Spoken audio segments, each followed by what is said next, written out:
Bonjour Olivier Rafovitch. Bonjour Eva. Vous êtes porte-parole de Tsahal. Merci d'être avec nous en direct dans ce grand journal.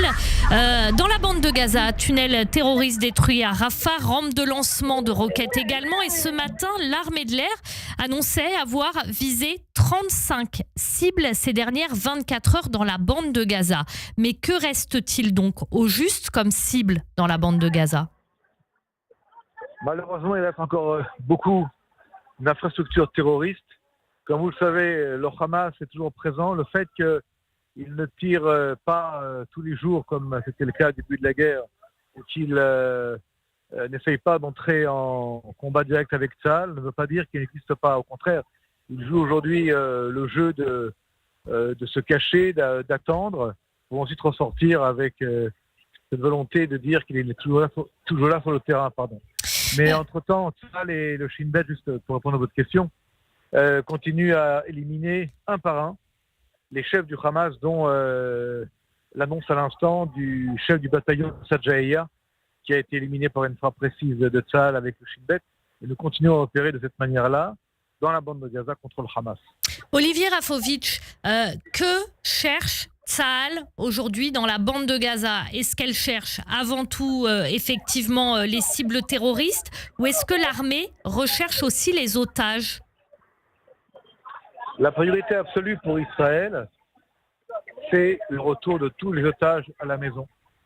Et il est clair que la pression militaire contre le Hamas, le fait qu'il y ait cette pression et cette manière de faire qui est différente des autres fois au début de la guerre. Nous opérons de manière extrêmement, plus légère. Il y a des opérations de type raid avec du renseignement ultra précis, fait pression sur le Hamas qui aujourd'hui donne l'impression en tout cas qu'il est en difficulté. Mais je suis très prudent quant à la définition de la situation du Hamas dans la bande de Gaza, parce que, comme vous le savez, il s'est renforcé grâce à l'aide humanitaire qu'il a volée, qu'il a pillée, et qu'il a utilisée en fait pour la vendre à des prix exorbitants et ensuite se réarmer, se réorganiser. Olivier Rafovitch, vous le soulignez à juste titre, parce que c'est ce qu'on voit se déployer sur le terrain.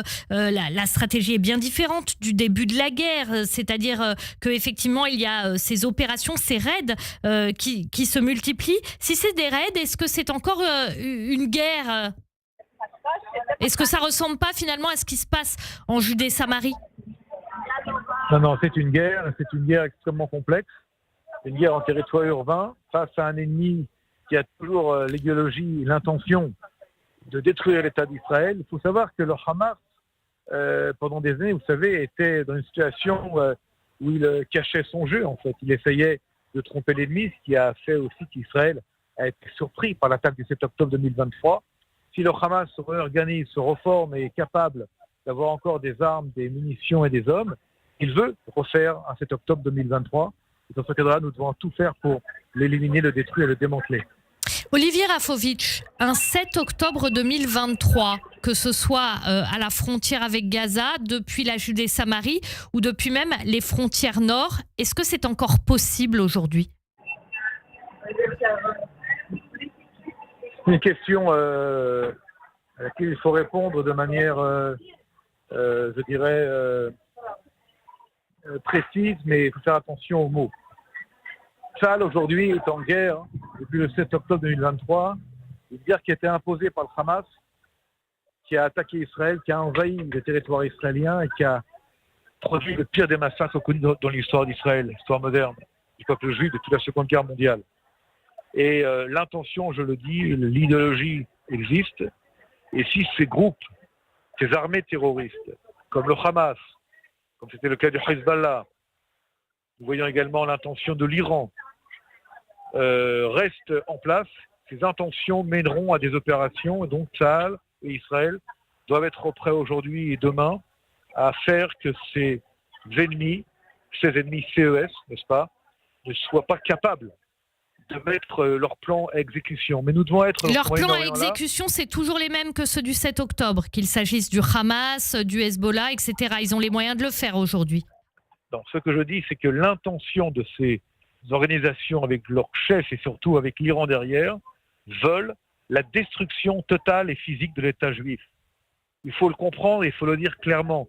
Ceux qui aujourd'hui pensent que le Hamas n'est plus aussi fort qu'il ne l'était, que le Hezbollah ne sont plus des ennemis comme ils l'étaient, disent, ou en tout cas analysent la situation de manière, je dirais, immédiate. Mais ces groupes-là sont capables, s'ils restent en place, de se reformer, de se réorganiser, de se renforcer grâce, entre autres, à du soutien logistique, financier, politique, idéologique de la République islamique d'Iran. Merci beaucoup. Il faut le dire. Merci beaucoup de l'avoir dit. Donc justement, Olivier Rafovitch, porte-parole de Tsahal. Merci d'avoir été en direct avec nous dans le Grand Journal sur Radio J. Merci à vous.